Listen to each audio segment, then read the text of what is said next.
सुहाग रात, एक नशीली रात, मदहोश कर देने वाली रात। यह शब्द सुनते ही दिलो दिमाग पर एक अजीब सी खुशी की लहर दौड़ पड़ती है। यह वो शब्द है जिसे सोचते ही मन उत्तेजना से परिपूर्ण हो जाता है। दिल दिमाग एक अलग सा निश्चिंत स्वतंत्र महसूस करने लगता है। यह वह शब्द है जो पुरुष को पुरुष होने का एवं महिला को महिला होने का आभास कराता है। सुहाग रात एक ऐसी रात जिसका कोई सवेरा नहीं चाहता। सुहाग रात जिसे रातों की रानी कह सकते हैं। एक ऐसी रात जो अपने में ढेर सारा प्रेम, प्यार, नशा, उत्तेजना और जन्नत की सैर कराने वाला रात। सुहाग रात एक ऐसी रात है जो पूरे जीवन में एक ही बार मिलता है। अब ये और बात है कि कोई एक से ज़्यादा विवाह करे तो उसके सुहाग रात भी एक से ज़्यादा हो सकते हैं। मगर मेरे लिए तो यह मेरा पहला ही सुहाग रात था। नशीली रात, मदहोश कर देने वाली रात, अपनी आगोश में ले लेने वाली रात, जन्नत की सैर कराने वाली रात सुहाग रात। आज मेरी भी सुहाग रात थी। मेरा नाम मोहित था। मैं सीआरपीएफ में था। हाल ही में मेरा विवाह अंजलि से पक्का हुआ था। माँ पापा और भैया भाभी ने लड़की पसंद किया था। लड़की की तस्वीर मैंने भी देखी थी। निहायत ही काफ़ी खूबसूरत थी अंजलि, इसलिए मैंने भी देखते ही हाँ कह दिया था। आज मेरा विवाह संपन्न हुआ और आज मेरी और अंजलि की सुहाग रात थी। मेरे दोस्त, मेरी भाभी सभी मुझसे लगातार हंसी मजाक किए जा रहे थे। मुझे कमरे की ओर उन्होंने ढकेला और फिर उन्होंने पीछे से आवाज़ लगाया, मेरे दोस्त, आज तेरी सुहाग रात है, सुहाग रात। इसीलिए पहले सुहाग रात मनाना, फिर भाभी से जान पहचान करना। कहते हैं उन्होंने मुझे कमरे में ढकेला। जी हाँ, मैं थोड़ा शर्मीला, शालीनता युक्त और सिद्धांत रिक्त विचारधारा का नौजवान था। मेरा सोचना था कि विवाह सिर्फ दो जिस्म का नहीं, दो आत्माओं का मिलन होता है और जिन्हें हम जानते नहीं, पहचानते नहीं, उनसे हमारे जिस्म का मिलन तो हो सकता है, मगर आत्माओं का मिलन कैसे होगा? इसलिए मेरा सोचना था, एक दूसरे को समझकर, पहचान कर, जानकर ही ऐसे संबंध आगे बढ़ाई जाए, तो यह विश्वास से भरा हुआ, खुशी, सुख एवं संतुष्टि प्रदान करने वाला रिश्ता हो सकता है। मेरे इन्हीं विचारों के कारण मेरे दोस्तों ने मुझसे कहा कि मैं भी कमरे में प्रवेश किया। मध्यम से प्रकाश पूरे कमरे में अपनी आभा प्रकट कर रही थी। यह मध्यम से प्रकाश पूरे कमरे को सुंदरता प्रदान कर रही थी और कमरे में स्थित फूल जो पूरे कमरे को सुगंधित एवं उत्तेजक कर रही थी। मैं अंदर आया और दरवाज़ा बंद किया।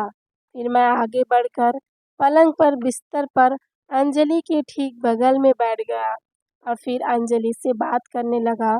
मैंने अंजलि से कहा, तब अंजलि, कैसा लग रहा है तुम्हें? मेरे और अंजलि के बीच ज़्यादा बातें पहले कभी नहीं हुई थी। हम लोग दोनों एक दूसरे से अनभिज्ञ और अनजान ही थे, मगर अंजलि अभी कुछ न बोली। वह चुपचाप खामोश बैठी रही। मैं फिर थोड़ी देर रुका और अपने हाथों से उसका घूंघट धीरे धीरे उठाने लगा। धीरे धीरे हुस्न से पर्दा उठता गया, चांद पर से बादल हटता गया और चांद की झलक दिखने लगी। वाकई में अंजलि बहुत खूबसूरत थी। मध्यम प्रकाश उसकी खूबसूरती में चार चांद लगा रहे थे। निहायत ही नशीली दिख रही थी। मैं उसके गालों को छुआ और उससे बातें करने लगा। कुछ इधर की, कुछ उधर की, कुछ घर की तो कुछ अपने काम की बातें।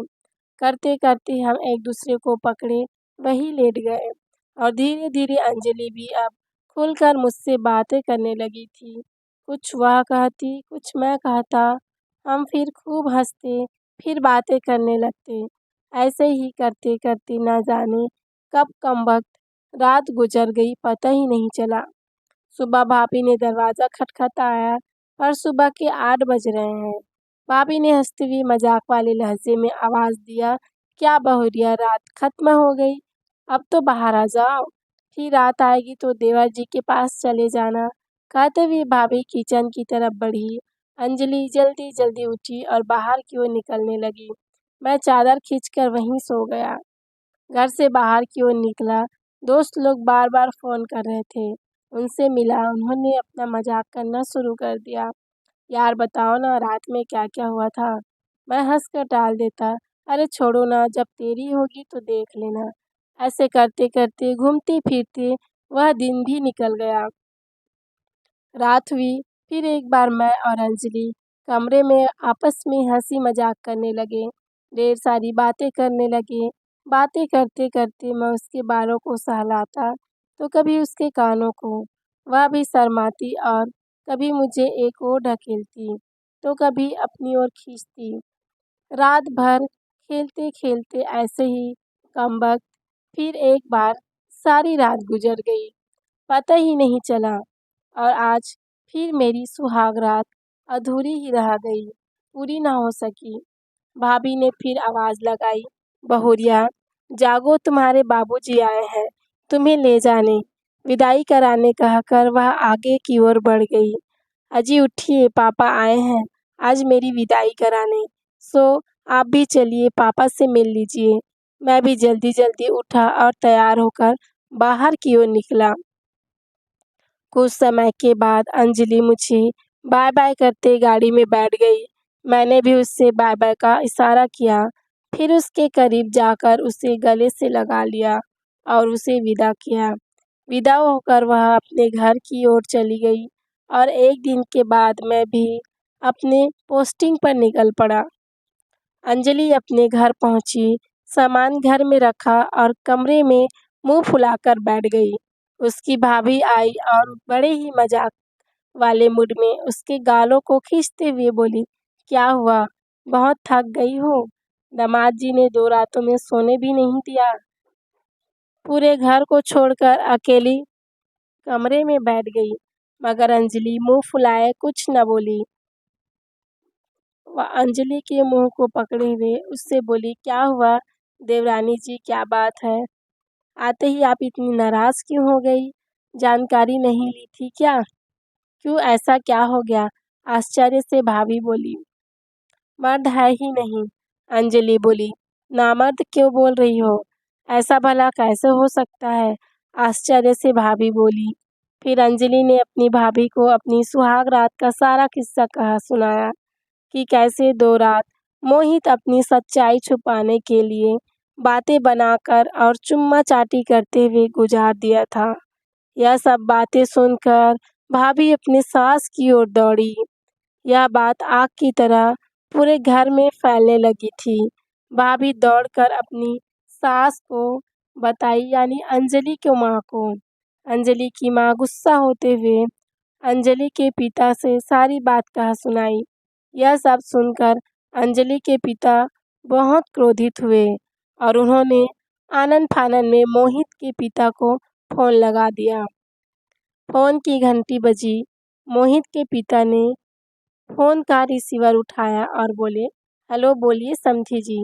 गुस्सा से भरते हुए अंजलि के पिता बोले, समधी जी मत कहिए मुझे, आप लोगों ने मेरे साथ धोखा किया है, चीट किया है मुझे कि मैं सामने मेरे डंके की चोट पर अपनी बेटी का विवाह आपके बेटे से किया।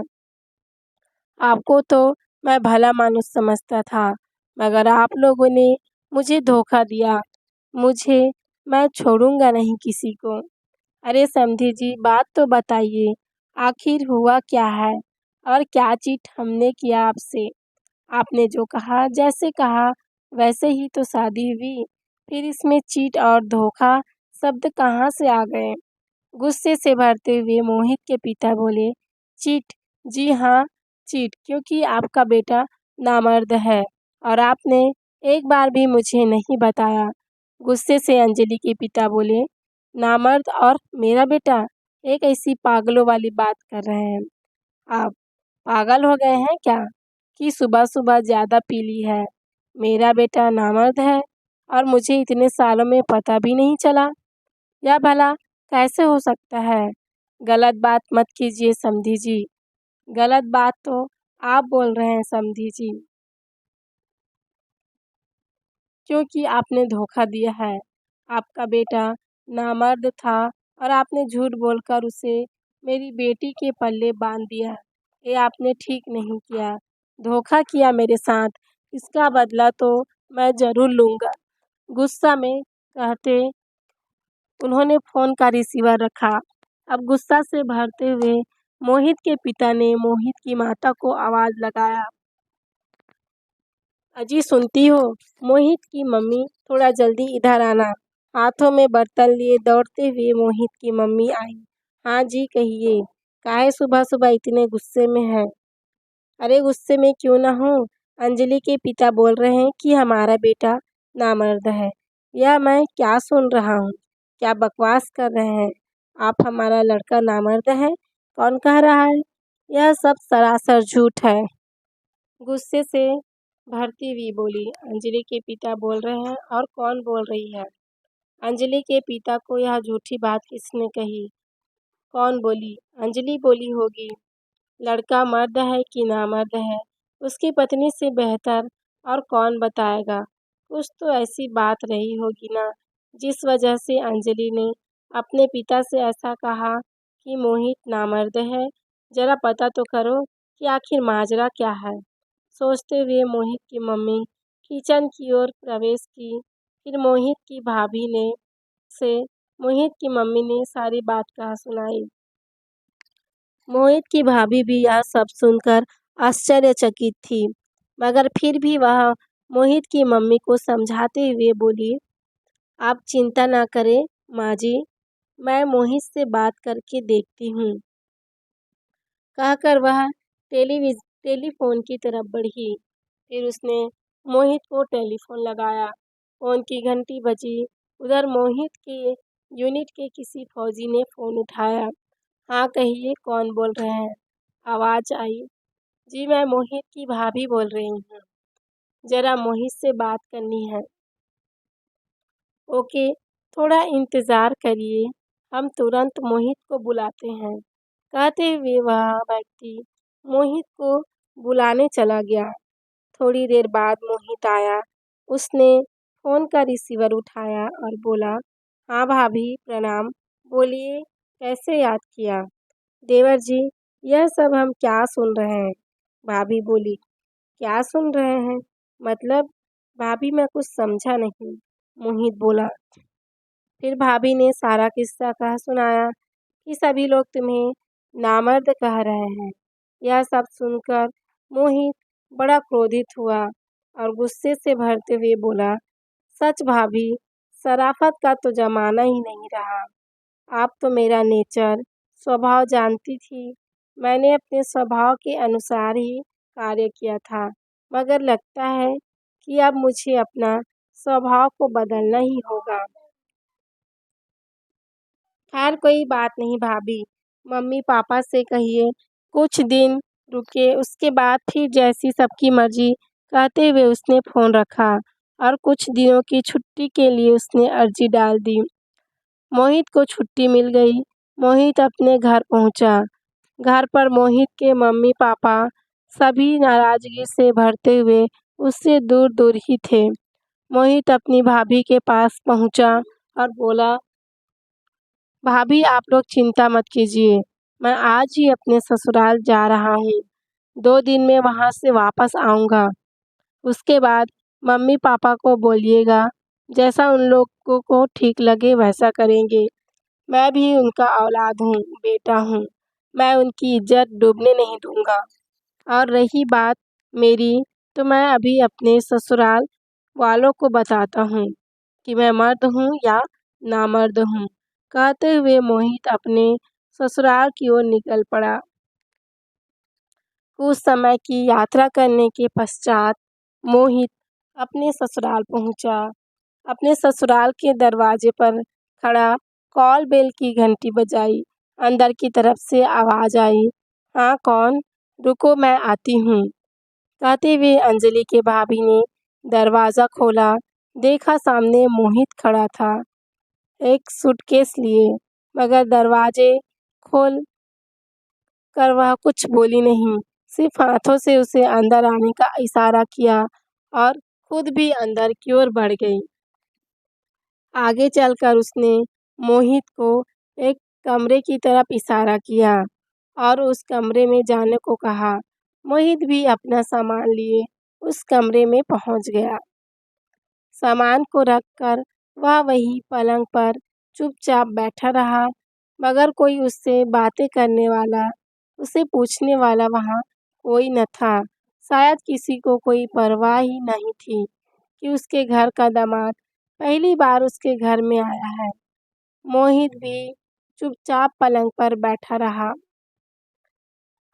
समय से खाना खाया। मोहित थोड़ा बहुत खाया और बैठा रहा। एक दो बार अंजलि आई, पानी दी और चली गई। फिर धीरे धीरे शाम हो गई। शाम से रात हुई। रात का खाना लिए अंजलि की भाभी मोहित के पास आई और बोली, खाना रखा है, टेबल पर खा लीजिएगा, कहकर वह आगे की ओर बढ़ी। तभी मोहित अपनी जगह से उठा और बोला, भाभी मैं खाने नहीं आया हूँ, बस चाहता हूँ कि आज की रात अंजलि को मेरे कमरे में भेज दीजिएगा। आज की रात वो मेरे साथ रहेगी और कल के बाद आप लोगों को जैसा ठीक लगेगा आप लोग कीजिएगा, कहकर मोहित ने गिलास उठाया, पानी पिया और अपने बिस्तर पर चला गया। थोड़ी देर बाद अंजलि मुस्कुराते हुए कमरे में प्रवेश की और मुख्य द्वार को बंद किया। फिर बिस्तर पर मोहित के बगल में बैठ गई। मोहित ने एक नज़र उसे ऊपर से नीचे देखा, ज्यादा कुछ बोला नहीं और उसे पकड़कर अपनी बाहों में जकड़ लिया, बिस्तर पर सुला दिया। फिर धीरे धीरे उनका प्रेम आगे की ओर बढ़ने लगा। धीरे धीरे सीमाएं टूटने लगी और मोहित अंजलि के संबंध बन गए। धीरे धीरे रात गुजर रही थी और उस रात के नशे में मोहित मदहोश हुए। ऐसी ही रात गुजरती चली गई। रात भर में 3 बार मोहित ने अंजलि को महसूस करा दिया। अंजलि को एहसास करा दिया कि सचमुच मर्द क्या होता है। सुबह के 5 बज चुके थे। अपनी अंतिम लीला समाप्त कर मोहित अंजलि को बोला, समझ में आ गया मर्द किसे कहते हैं, और कभी भी किसी मर्द की शालीनता को देखकर उसकी मर्दानगी पर शक नहीं करना। मर्द मर्द होता है। अगर अभी भी तुम्हें मेरी मर्दानगी पर शक हो तो अब घर आ जाना। मैं भी फुर्सत से छुट्टियां लेकर ही आया हूँ। सच कहते थे मेरे दोस्त, सुहाग रात में पहले सुहाग रात मनाना, फिर जान पहचान करना। लेकिन मैं ही मूर्ख था जो अपनी शालीनता और सिद्धांतों के आगे बंधा खड़ा था। मगर अब नहीं, कहते हुए मोहित उठा और बाथरूम की ओर चला। सुबह हो चुकी थी। अंजलि बहुत खुश थी और उसे यकीन भी हो गया था कि उसकी पक्के मर्द से शादी हुई है। वह बहुत खुश थी, बहुत खुश। वह दौड़ते हुए सबसे पहले अपनी भाभी के पास पहुंची और खुश होते हुए भाभी से रात का पूरा किस्सा कहा सुनाया और बोली, नहीं भाभी, नहीं, मैं गलत थी। वह तो सचमुच पक्के मर्द हैं। भाभी के चेहरे पर भी मुस्कुराहट दौड़ गई। वह दौड़ते हुए अपनी सासू माँ के पास पहुंची और फिर उसने उन्हें अंजलि की सारी बातें बताई और बोली, माँ जी, हमारे दामाद जी नामर्द नहीं बल्कि पक्के मर्द है। क्या कहा सच? खुश होते हुए अंजलि की माँ बोली और वह दौड़कर अंजलि के पिता के पास पहुंची। फिर उसने अंजलि के पिता से सारा किस्सा कहा सुनाया और बोली, आप तो खामखा ही दामाद जी पर शक कर रहे थे। अरे दामाद जी तो हमारे पक्के मर्द हैं। क्या कहा? सच? अब अंजलि के पिता के चेहरे पर भी खुशी का ठिकाना न था। वह बहुत खुश थे और फिर बोले, हमसे गलती हुई। हमने मोहित के पिता को बुरा भला कह दिया। हमें तुरंत ही उनसे माफ़ी मांगना चाहिए, कहकर वह फ़ोन कर लगाने आगे की ओर बढ़े। पूरा घर खुश था। जिस दामाद का आने पर कोई उसे पूछ नहीं रहा था, कोई सेवा नहीं हो रहा था, जिसकी किसी को कोई परवाह नहीं थी, अब उसी दामाद का कद्र कई गुना बढ़ गया था। सब मोहित भी सुबह-सुबह ही ब्रश करके स्नान कर चुका था और अब अपने घर जाने की तैयारियां कर रहा था।